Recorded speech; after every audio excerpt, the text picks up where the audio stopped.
Islands of Adventure is one of two theme parks that make up the Universal Orlando Resort in Florida. You can find the resort off of the northernmost section of International Drive and around 25 minutes from Walt Disney World. Now, although I prefer the Disney World Resort to the Universal Orlando Resort, I do think Islands of Adventure is better than any of the 4 Disney parks in Florida. Matter of fact, I think it's the best park in Florida as a whole. There's no other park in North America that I've been to that has a balance this good of world-class dark rides, thrilling roller coasters, crazy water rides, and immersive themed sections. There really is so much to talk about with Islands of Adventure, so let's get into it. As I mentioned, the park is the second gate to Universal Studios Florida, which I actually haven't been to since I was a little kid, so there is not a review for that park up on the channel. But the reason I haven't done that yet is the general consensus to which park is better is always Islands of Adventure. The other park has a couple solid dark rides, but a lot of them focus on screens and don't have too much variety. This park, on the other hand, seems to be where all of the investment has been poured in lately. Now, I would expect that to slow down now that Universal is building a third Orlando park called Epic Universe, but that's totally fine. I don't think Islands of Adventure needs anything more than what it's already got. It's been spoiled so much that I'd rather Universal put their attention to the main Universal Studios park once Epic Universe has opened. Islands of Adventure is part of a resort, one with a city walk filled with shops, restaurants, and more. It's an enjoyable after-hours hangout spot, but the only reason I mention it is because you have to walk through it to get to the entrance of Islands of Adventure. At Universal Studios Hollywood in California, City Walk is off to the side and is its own little thing. So you'll know you're heading the right direction when you start to smell ice cream, cinnamon rolls, and whatever other scents they try to lure you in with. If you're still lost, look for the iconic lighthouse tower with the bold letters spelling out Islands of Adventure. Now, because of how remarkable this park's theming is, I want to give each and every park section a spotlight in this video. The first one you'll encounter is simply known as Port of Entry. Now, most theme parks put an effort into giving guests a strong first impression, whether it's an imposing coaster or iconic structure of some kind. This park does things a bit differently and just immerses you straight from the get-go. You pass under this sign that says the adventure begins and are surrounded by all this spectacular architecture. If there's any indication that this park is going to be well themed, let it be that the entry area has more things to look at than most parks in totality. After clearing this section, you see the massive lake that's basically the centerpiece of the park. The name Islands of Adventure is indirectly based off of the different themed areas around this giant body of water. At this point, you're given the option to go left or right, but to keep things simple, we're going to go counterclockwise. Marvel Superhero Island is where you're going to find the Marvel themed attractions. You've got Incredible Hulk coaster straight ahead and the Amazing Adventures of Spider-Man as well. This area is one of the weaker sections of the park, which is why I wanted to get out of the way early. The rides here are absolutely fantastic, but the area could use an update. The same can honestly be said about Toon Lagoon, which is just next door. This area has absolutely amazing water rides, but it feels a little bit outdated. This is where you're going to find 2 of the park's 3 world-class water rides, Dudley Do-Ride's Ripsaw Falls and Popeye and Bluto's Bilge Rat Barges. Talk about a tongue twister. After Toon Lagoon is where the park becomes this incredibly immersive experience, land by land. The whole Jurassic Park area has beautiful landscaping and 2 great rides, Jurassic Park River Adventure and Jurassic World Velocicoaster. Hang tight because I have a thing or two to say about that last one. The park's best area is the Wizarding World of Harry Potter. This can be found in the very back of the park and is exactly what Hogsmeade looks like in the movies. Now, before my first visit in 2021, I already knew what to expect. We have the exact same section at Universal Studios Hollywood, and you can also find the same area at Universal Studios Japan and Universal Studios Beijing. For the most part, all of these areas are the exact same, with the exception of one additional ride that Islands of Adventure has above the rest. The ride in question goes by the name of, get ready for this, Haggards Magical Creatures Motorbike Adventure. You can also find Harry Potter and the Forbidden Journey back here, as well as frozen butterbeer, which is the best theme park beverage, maybe the best beverage period ever. Heading back towards the front of the park, you'll find Lost Continent, which is a beautifully crafted section, but ironically it has no rides. They do have this walkthrough attraction called Poseidon's Fury, but I've not experienced it, so I can't comment on how good it is. Lastly, the section that you would have ended up in had you taken a right-hand turn at the Lake Seuss Landing. This is advertised as the park's children's area, but even I enjoy spending a bit of time here. The area was designed to have no straight lines to fit in with the Dr. Seuss theme. They do have one ride of interest here called Cat in the Hat. It's an acid trip of a dark ride because the animatronics are absolutely horrifying. I don't know how a child can ride this thing and not be scarred for life. Jokes aside, this is an incredible kids area and probably one of the best in the world.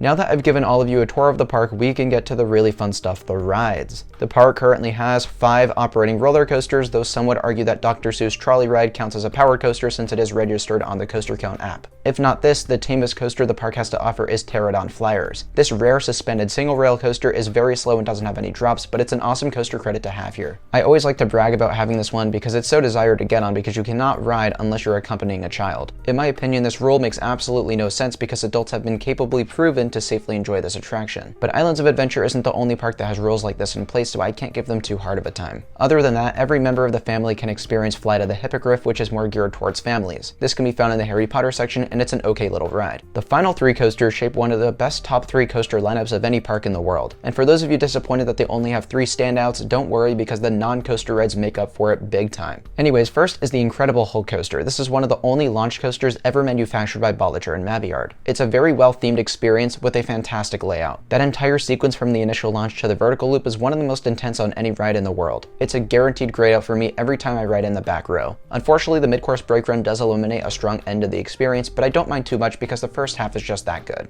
Haggards Magical Creatures Motorbike Adventure, or as I'll be calling it, just Haggards, is the most expensive roller coaster ever built. It's easy to see why it cost $300 million, as it's likely the most complex family ride in the world. With 7 snappy launches, a drop track, and a reverse section, Intamin really took all the ideas out of the playbook for this one. It's like they asked Universal what they wanted to feature, and they just responded by saying yes. In addition to the diverse layout, you've got a great storytelling element thrown into the mix. There's onboard audio for the whole duration of the ride, along with highly detailed animatronics and incredible architectural ruins. Universal built Haggards to be a masterpiece of a family coaster, and they did it without fail. The final coaster at this park opened just last year and is the magnum opus of Islands of Adventure. Jurassic World Velocicoaster isn't just the best ride at this park, but it's one of the best roller coasters ever built. Now, most thrilling roller coasters have little to no theming by nature, but Velocicoaster proves that it can be done. Alongside Haggards, this might be the most well-themed coaster on the entire planet. Everything from the second you enter that queue line is immersive from start to end. It might be the only line I don't mind waiting in. Right away, you see this bouquet of raptors, which are Blue, Charlie, Delta, and Echo, the 4 most well-known dinosaurs from the Jurassic World franchise. The ceiling is out here flashing all sorts of colors and is in sync with the audio, which, by the way, this ride has its own music scores throughout the entire queue line. My favorite section of the queue is where you have these 2 raptor animatronics that might be the most detailed animatronics I've ever seen. You could see their eyes moving, their nostrils flaring, and occasionally they shake their cage in a sign of aggression. What's brilliant about this is that there's 4 cages there, but 2 are empty, and it shows you that some of the raptors have escaped. Not only does that save Universal some money, but it's a genius storytelling element. This ride also has this pre-show section, but I unfortunately can't show any of it since right before this you were forced to place all of your loose articles in a locker. Luckily, they are 100% free and can be activated with a park ticket. This is the best locker system I've ever seen at a theme park, and I hope more places can learn from it. Basically, the pre-show has 2 main characters, Owen Grady and Claire. Owen Grady is the guy responsible for taking care of the raptors, and he's the one that seems to be fully aware of the raptors' capabilities. That's why when Claire says her and her team wants to build a roller coaster in the raptor paddock, Owen Grady is very uneasy about the idea. At one point, he even tells those in the queue line to leave and go home because it's too dangerous. I absolutely love the pre-show because it demonstrates the 2 characters' chemistry so well, plus it's just awesome that they got the 2 main protagonists from the movie to feature on this ride. At this point, the video seems like it's turning into a Velocicoaster review because I just can't seem to shut up about it, but to put the layout in short, it's divided into 2 halves. The first is a graceful warm-up for what's to come as you snake your way through the raptor paddock with near misses and incredible rock work and landscaping. Then the second half starts when the train puts its foot on the gas and hauls its ass till the end. Every element from that second launch onwards is some of the best prime ride time of any roller coaster in the world. Guys, I really can't say enough good things about this ride. It's one of the best ever built, and that's why a visit to this park is worth it for this coaster alone. Finally, now we can move on to the dark rides and water rides. The Amazing Adventures of Spider-Man is based off of the Marvel comic books, and it's so well done. The technology and screen quality for a ride built in 1999 is beyond impressive. While riding, you'll actually feel the water effects and fire effects. It's freaking awesome. Harry Potter and the Forbidden Journey is arguably the best non-coaster ride at the park. It uses this rare unicoaster technology which allows for some sleek movements from scene to scene. I love how this ride has an equal mix of screens and set pieces, not to mention the castle exterior is unbelievably well done. Skull Island Reign of Kong is a very underrated dark ride in my opinion. It has some violent scenes that I wouldn't recommend for kids to see, but it's action-packed and I love that about it. Whenever King Kong jumps over your ride vehicle, you can actually feel the tram shake. My favorite moment on this ride is where you see that animatronic of King Kong at the very end of the ride. Before I rode this for the first time last year, I didn't even know it had an animatronic, so you could imagine my shock when I see one of the largest and most impressive ones I've ever seen. Jurassic Park River Adventure doubles as a dark ride, but also a boat ride. It has one of the largest drops on any water ride out there, and the splashdown is a spectacle on and off ride. Last I rode this, some of the animatronics weren't working as properly, but when they are, the ride is amazing. The other two water rides can be found right next to each other, as I said earlier. Dudley Do-Right's Ripsaw Falls is one of the most imposing log rides out there. It has 3 wet drops and some cool cartoonish theming. In my opinion, it's not as good as many make it out to be, but I would still consider it to be one of my favorite log flumes. Popeye and Bluto's Bilge Rat Barges is the wettest river rapids ride I've ever seen. There's no need to shower after your visit to this park because Popeye's will just do it for you. It has some incredible theming, great rapids, and captivating water effects. This is one of the few rapids rides out there that I make sure to do every time I visit. Hopefully I didn't forget anything too major because I'm done going over this park park's rides. There's just too many good ones. The combination between those 3 coasters, 3 dark rides, and 3 water rides are the best overall blend of attractions of any park I've ever seen. Not only is the ride lineup amazing, but the park is insane on its own, guys. Just about every area is immersive, the entire park is atmospheric, the operations are great, and all of the team members are friendly. How else can I wrap up this video than by saying that this is one of the greatest theme parks in the world? I'm having a really hard time deciding, but this might be my favorite park I've been to right now. Any of you that don't believe the hype need to come out to this park and find out for yourself. Having been a Universal Studios Hollywood before this park, I struggled to imagine how any Universal park could be better than its Disney counterparts. But after visiting Islands of Adventure, I'm fully convinced that it's the best park in Florida. I don't even think it's that close either. Collectively, I could see how the 4 Disney parks in Florida are better than the 2 Universal parks, but if you can only visit one theme park in Florida, this has to be it, guys. To the team at Universal and all the Imagineers that make the attractions possible, I appreciate your efforts in creating a theme park that puts creativity and quality at the forefront of your guest experience. For this park's final score, I think I'll be giving them like a 2 out of 10. Just kidding, I'd give them a 13 if I could, guys. No matter where you all live, you need to make it a point to visit this park at some point in your life. You don't even need to like roller coasters or thrill rides. You just come here, do what you can, and you are guaranteed to have a good time. With that being said, those are just my thoughts on Islands of Adventure down in Orlando, Florida. Let me know what you all think of this park down in the comments section below. Also, be sure to like this video and subscribe if you enjoyed this park review, and stay tuned for plenty more coming to the channel in the future. Thank you all so much for watching, and I'll see you in the next one.